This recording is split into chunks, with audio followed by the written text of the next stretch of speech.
Hey everybody, Dr. Diane, your libido doc here. Have you ever wondered about how long sex is actually supposed to last? And how do you ask this question? Who do you ask this question? And if you're wondering this, you might have consulted Dr. Google and have found certain things like studies showing that sex has, on average, for most people, lasts 5.4 minutes. But studies like this do not do a very good job of really looking at the entirety of what we're even calling sex. Studies like this oftentimes are talking about sex as penetrative sex, and when I, as a libido doctor, talk about sex, I'm really talking about so many more things. I'm talking about foreplay, I'm talking about non-penetrative physical touch, maybe even not even penetrative physical touch at all, right? Sex, we really need to broaden our definition of sex.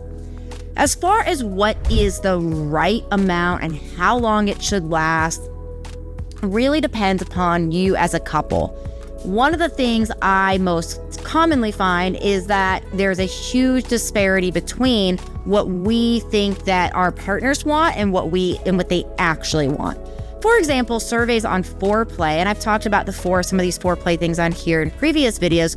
Surveys on foreplay have shown that most people have on average 5 to 7 minutes of foreplay, when men tend to want more like 18 minutes on average, women 19 minutes on average.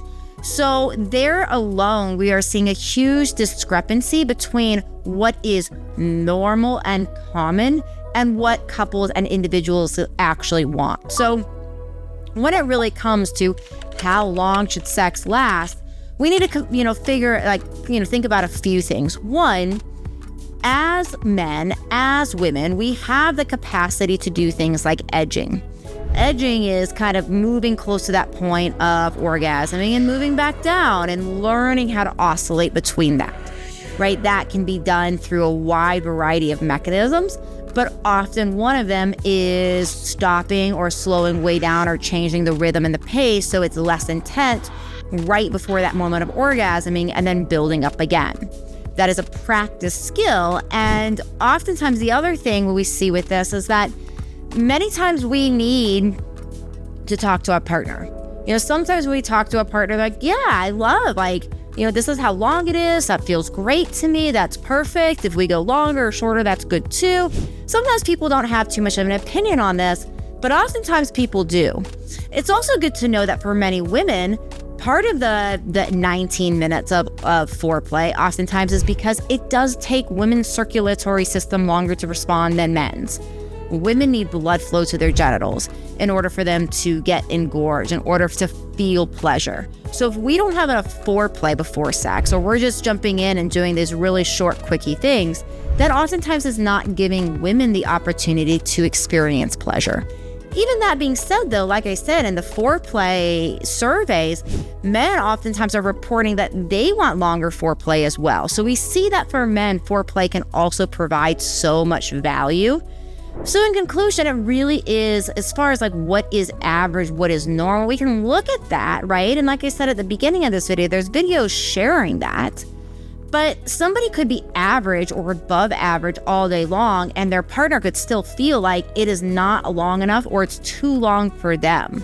So forget about what is normal and focus on what is normal for you and your relationship. What feels healthy for you, what feels healthy for your partner, really developing the skills that we talk about on this channel around how to talk to your partner, right? How to have these conversations, how to make them not taboo. Right? How to make it so commonplace and casual around checking in the next day after an intimate night and just asking how was that experience for you last night? And get away from just saying things like, oh, that was great, or it was okay, right?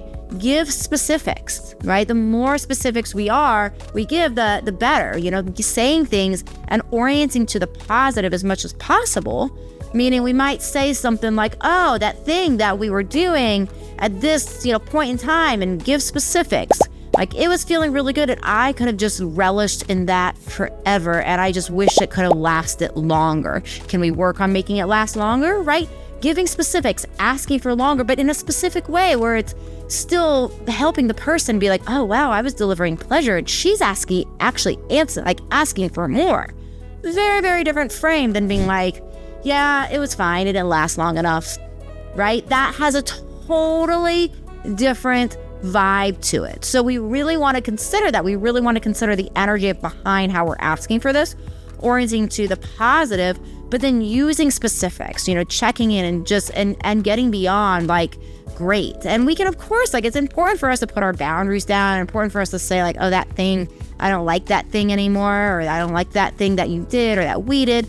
All of that's important, but the how is really important from the ego protection. So remember, like, really focusing with the how on talking about the things that you loved, and then just like, oh, all of these things were super amazing, and I was feeling like my pleasure body was not as enjoying this one thing, and I used to enjoy it. And it was like very interesting to me that my pleasure body was not enjoying this one thing, right? When it's framed like that, it's not saying that this thing you did was bad, right? This thing that person did was bad. It's just like, oh, interesting. How interesting is this for me, for us as a couple, that my body's changing? I guess my body's changing with its needs, and I just am feeling good. And I just want to keep you posted about that, right? So that sort of energy has a very, very different energy than that almost like, oh, you're doing it wrong. We want to get out of that sort of vibe with conversation, I think, in general, in our intimate partnerships, to help put everybody back on the same team, right? We want our partners to feel like we're on the same team. We have the same orientation. We're going in the same direction as ships in the night. All right, everybody, thanks again for your comments. They do help with the content creation, so I make the things that you want. So thanks again for commenting. Thank you again for subscribing. It will help post this in your inbox so you don't miss anything. It'll also help me get the word out so I can help more people that really need to hear about this taboo topic. Appreciate you. See you in the next video.